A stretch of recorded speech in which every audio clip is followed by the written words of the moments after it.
What's up, everybody? It's Dan from SageMathTutoring.com, and we have a booster packet, a points booster packet for one of my 7th grade students. And what I'm going to do here is I'm not going to actually do these problems because I want my student to do these problems. However, what I'm going to do is I'm going to do problems just like each one of these problems. And hopefully, for my student at home watching, well, what I would like you to do is as soon as I actually demonstrate how to do a problem like these problems, like each problem, I want you to pause the video and then attempt the actual problem. All right? And that way, when you hand this in to your teacher, it is most definitely your work and it is most definitely demonstrative of your skill. All right? So let's get started. The teacher wants my student to compare negative 51 less than negative absolute value of 22. So I'm not exactly sure what the teacher is looking for here when she says compare. Let's take a look at this scenario though. And I would say this is something that is comparable. I think what the teacher probably wants is for my student to just realize that that is indeed less than that. Okay, so let's just focus here. Let's kind of take a look at why negative 32 is less than the absolute value of 9. Now, the absolute value, the negative absolute value of 9, so the absolute value of 9 itself is just 9, so it's just going to be negative 9. And basically, I think the teacher just wants my students to know that it is definitely true that negative 32 is less than negative 9. And the reason why that is because on a number line, 0 is right here, negative 9 is right here, and negative 32 is all the way over here. And anything that's to the left of some other number is going to be less than that number. So anything that's to the left on the number line of some number over here must be less. So this is the direction of less, and to the right on the number line is the direction of quote-unquote more. So this is clearly less than negative 9. So this is the direction of less than. To the left is the direction of quote-unquote less than, and to the right is the direction of quote-unquote more than. All right? So that's how you would compare that. I think this is more like a mental exercise, and this one is very much like that. You can pause the video and kind of take a look if need be. Okay, looking at problem number 2, a comparable problem would be something like this. Okay, so basically negative 4 minus negative 10. So what my student at home needs to remember at all costs is to remember that when you subtract a negative, it's really the same thing as adding. So this could be rewritten as negative 4 plus 10. So anytime you have two negatives next to each other like that, just add. Switch it out with a plus sign. And then that leads to the next question. What is negative 4 plus 10? Well, negative 4 is certainly less than 10. So whenever it's the case that the negative number is less than the positive number, I don't know, you might want to think of it as switched. You could sort of switch the order, where it just says 10 plus negative 4. Now, anytime you see a plus sign next to a negative sign, that ends up just becoming a minus sign. So we have 10 minus 4, and that would become 6. Okay, so that's one way of doing that. Now, I do want to say there is sort of another way of approaching that one, and I'm going to do it right now. So we could say negative 4 minus negative 10. Definitely, no matter what, rewrite that as negative 4 plus 10. No matter what. Now, let's say you don't want to do the switcheroo shenanigans. Okay, that's fine. Just remember that the first number tells you where you're standing, the operation tells you which way you're facing, and the next number tells you which way you're walking on a number line, or how many steps you're walking on a number line. So let's take a look at it. So we have negative 4. We have a person standing on negative 4 because, again, the first number tells you where the man is standing. The operation tells you which way the man is facing. He's facing right because anytime it says plus, it means he's facing right. And this number tells you how many steps he's walking. So he's walking 10 total steps to the right. So that's going to be the 4 steps that gets him to 0 plus the additional 6 steps that would get him to positive 6, because when you think about it, that is 10 steps right there. And therefore, he ends up on 6. Okay? And that's why 6 is the answer. So you could do it in this way, pause the video and study it if need be, or you could do it in this way, pause the video and study it if need be. Okay, looking at this one, I'll make a comparable problem. For that one, we could have something like 4 times negative 30. Well, you have multiplication happening here. It's a positive 4 times a negative 30. The first thing you need to ask yourself is, when you're multiplying numbers, is the product, is the result going to be positive or negative? Well, anytime you have a plus times a minus, anytime you have a positive times a negative, the answer is going to be negative. So you can go ahead and just write that negative symbol right out the gate. And then you have to ask yourself, well, what is 4 times 30? Well, 4 times 30 is something that we could work out over here. 30 times 4, we have 0 times 4 is most definitely 0. And then we have 3 times 4 is most definitely 12. So we end up with 120. So therefore, the answer is negative 120. Once again, figure out what the sign of the product is going to be first. We realize positive times negative gives us a negative. And then go ahead and just multiply the numbers. 30 times 40 is 120. All right, so hopefully my student at home pause the video and attempt this problem. Okay, so looking at this one right here, that's going to be something along the lines of 44 over negative 11. Now, first of all, we have division happening here. I know that it's a fraction. It is a fraction. It's an improper fraction.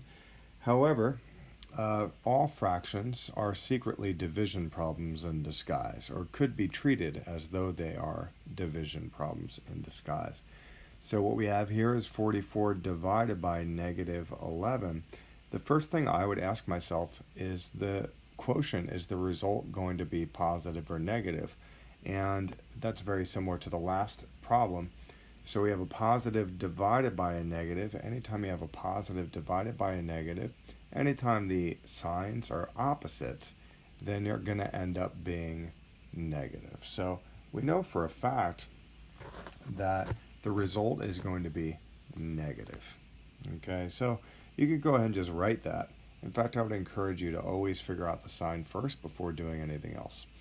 So then we have to ask ourselves, well, what is 44 divided by 11? So you could always, bust out long division if need be, or you could just realize that 11 times 4 is most definitely 44. Okay? So at the end of the day, this ends up becoming negative 4, because it was 11 times 4. That gives us this 44. 11 times 4 gives us 44. 11 times 4 gives us this 44. So the quotient is negative 4. So 44 over negative 11 equals negative 4. Please try that one. Okay, so looking at this and this. All right, so I'm going to sort of combine these two. Let me just tell you that anytime the teacher gives you something that's like this and says, by the way, this happens to equal the same thing you would get if you multiplied 3 times that x and this 3 times that 4, you would end up with a 3x plus 12. I just want to say that is what is referred to as the distributive property. So it looks like the teacher is going to want my student to be aware of the names of these properties.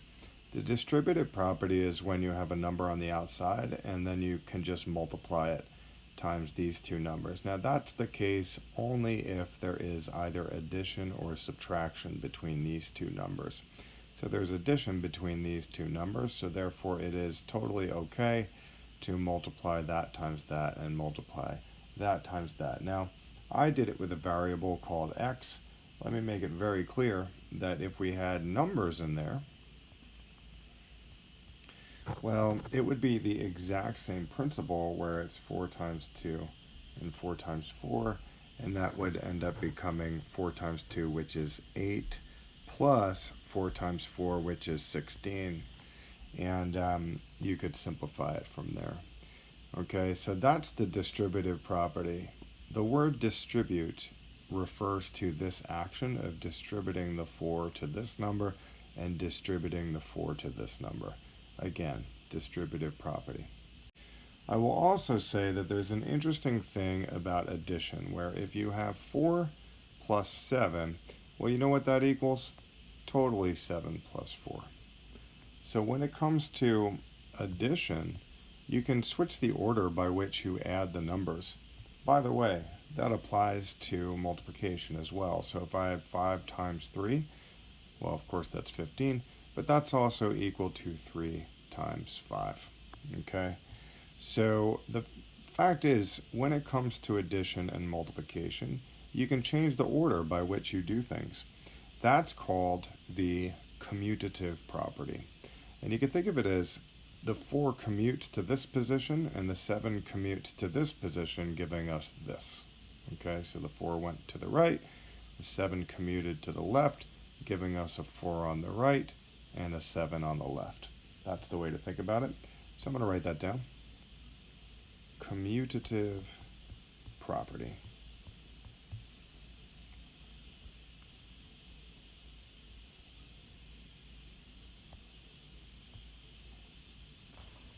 Okay, so hopefully that makes sense.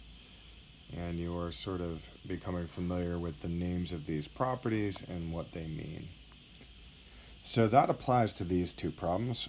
Please pause the video and name the property. Okay, looking at this one up here, a comparable problem would be something like negative 35 plus negative 12. So, as I said before, anytime you add a negative, anytime you have a plus next to a minus, you could just switch that with minus. So we're going to have negative 35 minus 12. Now, this is sort of a tricky situation where I would strongly recommend understanding what's happening on the number line. So you have a number line, you have 0 over here, and the first number tells you where your man is standing.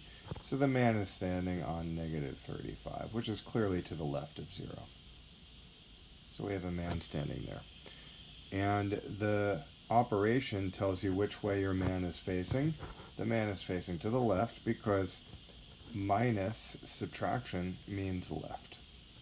And then 12 tells you how many steps the man is walking. So it's going to be 12 steps in that direction. So that's 12 steps in the negative direction. So you can kind of see how by doing that, he was already standing on negative 35, but then it just got more negative. It got more in the negative direction. And when you really think about it, he was already 35 steps away from 0. But now it's another 12 steps in that direction. So in a weird way, you could acknowledge that you're going to have to add 35 plus 12 to figure out what this number is, strangely. Now we know for a fact that this number right here is definitely negative. So I'm going to write negative. But then we have to ask ourselves, okay, well, what's 35 plus the 12? Well, if you were to think about it, you would realize that 35 plus 12 is 47. So you just write 47. So it becomes negative 47. Once again, the first number tells you where the man is standing, which is negative 35. The operation tells you which way the man is facing. And the next number tells you how many steps the man is walking. So please pause the video and try this one. Alright, looking at this one, if we had something like this, well, anytime you have a negative next to another negative, you turn it into a plus sign. So we end up with 57 plus 2. And that one's really easy. You just add the 57 and 2, and that becomes 59. Okay, looking at this one right here, we have 44, let's say, divided by negative 2. Well, secretly this is a division problem, as I said before, so this is 44 divided by negative 2. And the one thing you need to see first is the fact that it's a positive divided by a negative number. So we know that the quotient is going to be negative because anytime you have a positive divided by a negative number, it ends up being negative. So then the next question is, well, what is 44 divided by 2? Well, you could always use the long division stuff, right? So 2 times what gives me 4? Well, obviously 2 times 2 gives me 4. So then you could say 2 times 2 is 4. And then you could subtract that. You would get 0. You would drop this one down. And then you would ask yourself, 2 times what gives me this 4? Well, obviously that would be 2. So that's your answer, actually, because 2 times this 2 would also give us a 4. I'll just kind of use a 0 there. But then you subtract it, and you get this nice remainder of 0. So 22 is actually the answer there. So therefore, 44 divided by negative 2 will be negative 22. Pause the video and please try number 13. Okay, so looking at this one, we have something along these lines.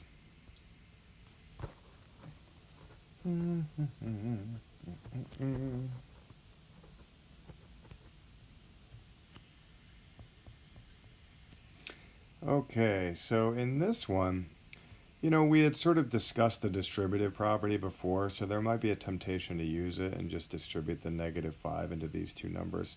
But what I think the teacher is really getting at here is to use PEMDAS. Now, PEMDAS is the order of operations, and it basically tells you what to do first. P stands for parentheses, which basically means if there's an opportunity to simplify stuff inside parentheses, then do it. Well, there is. 7 plus 2 is 9. So we could totally simplify that, and we end up with negative 5 times 9. And by the way, I'm just going to keep 9 in the parentheses. The fact that negative 5 is next to the parentheses means that it's being multiplied to the number that's inside the parentheses. And then we have divided by 5 plus 10. So you just sort of transfer all of those numbers underneath.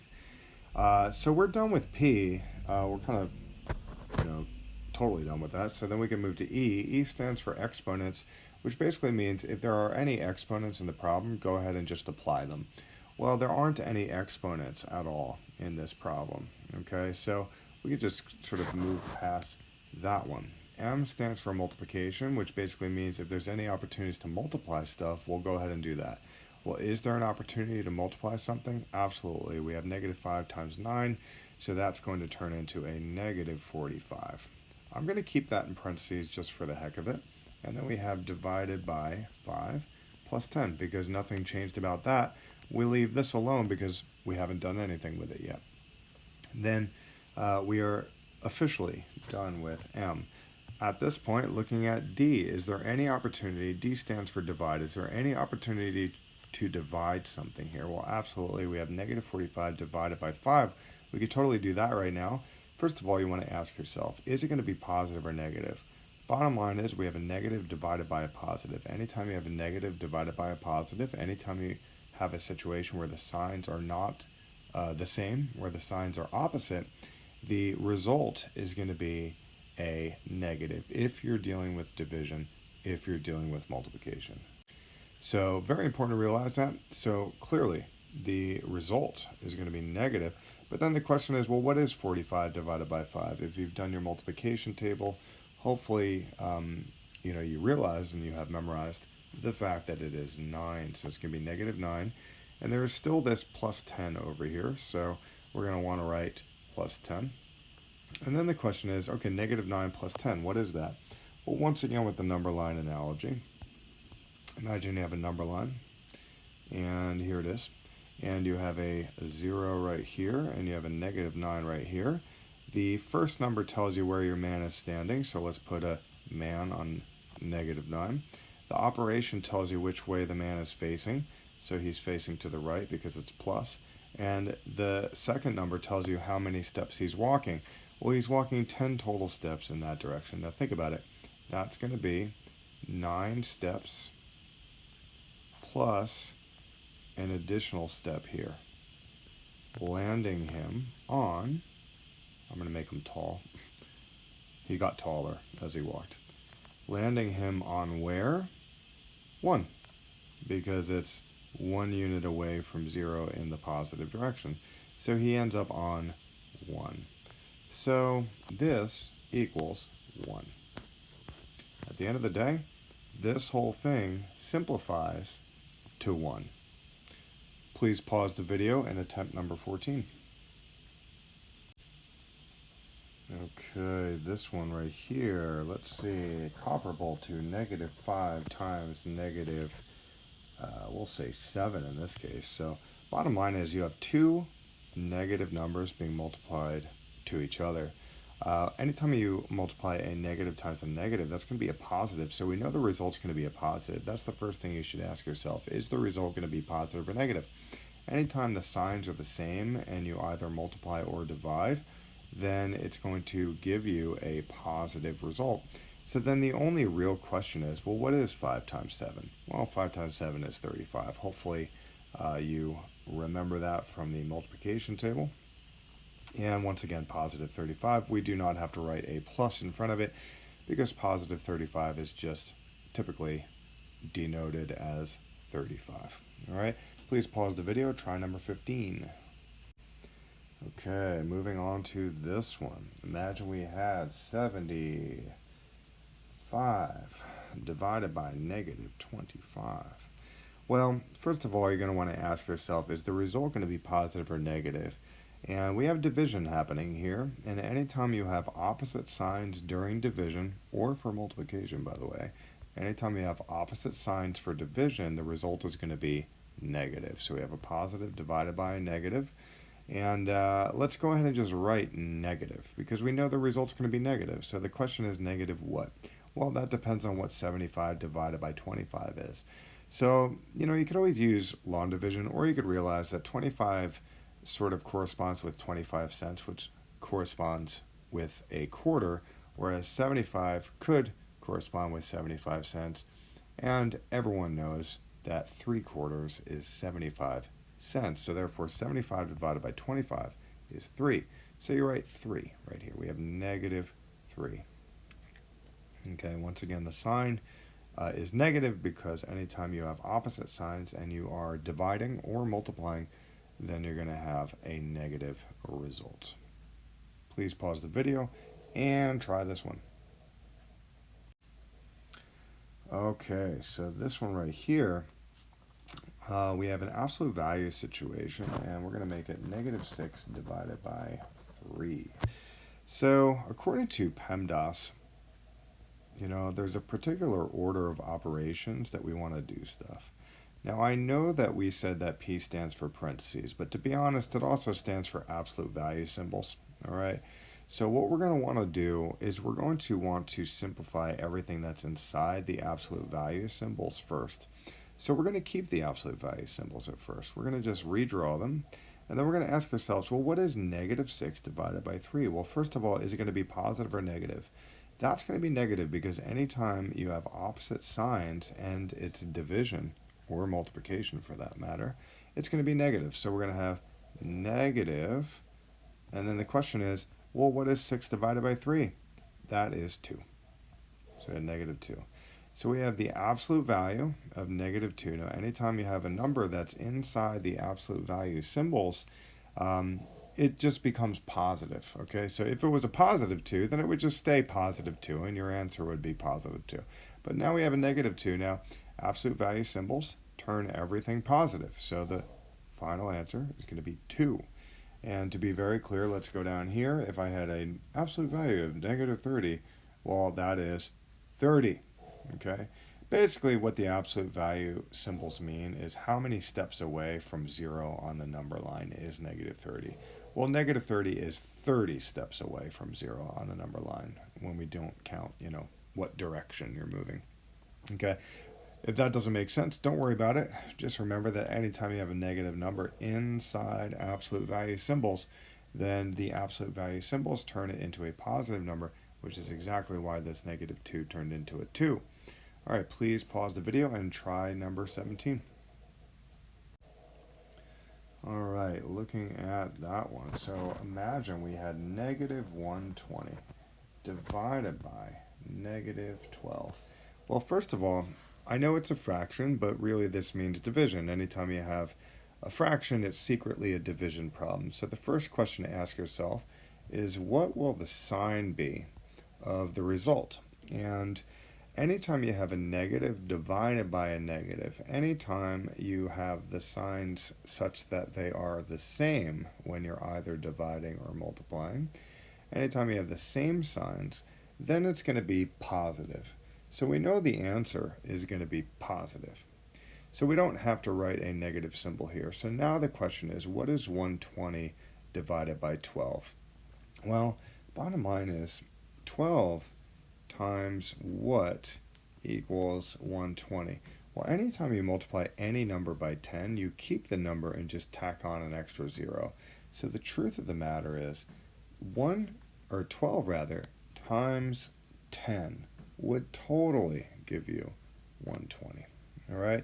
Now, if you didn't want to do it that way, if you didn't want to use the little trick of the trade, you could have totally just done 120 divided by 12 and just went through the motions with law and division. Okay, so hopefully that makes sense. So the bottom line is the answer to this, 120, negative 120 divided by negative 12, well, that's going to be positive 10. So you could just write 10. Okay, because you don't have to write plus 10. You just write 10. So that's the answer. Please try number 18 now. All right, so imagine we had negative 10 plus negative 40. Well, anytime you have a plus next to a minus, you could just turn that into a minus. So that becomes negative 10 minus 40. Now, at this point, we're ready to do that number line trick. So here's a number line. Imagine here's 0, and imagine here is negative 10. The first number the first number in the expression tells you where your man is standing. The man is standing on negative 10. And the operation tells you which way he's facing. He's clearly facing left. The next number tells you how many steps he's walking. Well, he's clearly walking 40 steps in that direction. So I'm going to say negative 40. And where does he end up? He ends up right here. But the question is, what is that? Well, bottom line is he was already 10 over, correct? He was already 10 over, negative 10 over from 0. And then he went another 40 steps in that direction. So in a way, you have to add this 10 plus this 40, and you would soon realize that you ended up, as a result, on negative 50. Boom. All right, please pause the video and try number 19. Okay, so this one right here, imagine we had negative 123 plus negative 215. Well, if we had this one, you would have to realize that anytime you have a plus next to a minus, that just becomes minus. So we're going to have negative 123 minus 215. So now we're ready to do the number line trick. So imagine we have a number line. And imagine 0's right here. Well, the first number tells you where your man is standing. So we're going to have the man standing on negative 1, 2, 3. There he is. And the operation tells you which way the man is facing. Clearly he's facing left because of subtraction. And the next number tells you how many steps he's walking. So the man is walking totally, 215 steps to the left. And then he ends up right here. So the question is, what is this number down here? What is this number down here? Well, the bottom line is he had already gone 123 steps from 0, right? So he already went 123 in that direction from 0. So you can see it's going to be 123 plus another 215 in that direction, and it's going to be negative, right? So let's keep in mind that the final result clearly is going to be negative. But from there, we can kind of go off to the side and just like add 215 plus 123, because, that's the reality of what's happening. We're going to have 123 in this direction plus another 215 in that same direction. And then adding these would give us 5 plus 3 is most definitely 8. And then we have 1 plus 2, that is most definitely 3. And then we have 2 plus 1, which is most definitely 3. So when you ask yourself, well, what is this number that you end up on? Clearly, that's going to be negative 338. Okay? And that is the final answer to this one. Please pause the video and attempt number 20. All right, so I do believe this is the final problem. Imagine we had 6 times negative 30. 6 times negative 30. Well, first of all, it's multiplication. It's a positive number times a negative number. Anytime you have a positive times a negative, anytime the signs are opposites and you're multiplying or dividing, the result is going to be negative. So that's the first thing you want to ask yourself. Is the result going to be positive or negative? Well, it turns out that this result's going to be negative. So you just write a negative. Okay? And you get ready to write, the rest of the answer, but you just write negative first. So now the question is, well, what's 6 times 30? So I'll do that over here. We could just kind of go 30 times 6. And as you may recall, it's just going to be, it's going to be the 0 times 6, which is just 0. And then we're going to have the 3 times 6, which is 18. So you write 180 right there. And then that's it. It's 180. But remember, it was negative, right? So it becomes negative 180. And that is the answer to that one. Please pause the video and attempt 21. And hopefully that worked out. For my student at home, good luck. Hopefully this makes sense. Of course, you can pause, rewind, slow it down, speed it up. It's possible you might want to speed things up, actually. And I will talk to you next week. And for the rest of you, I will see you all later.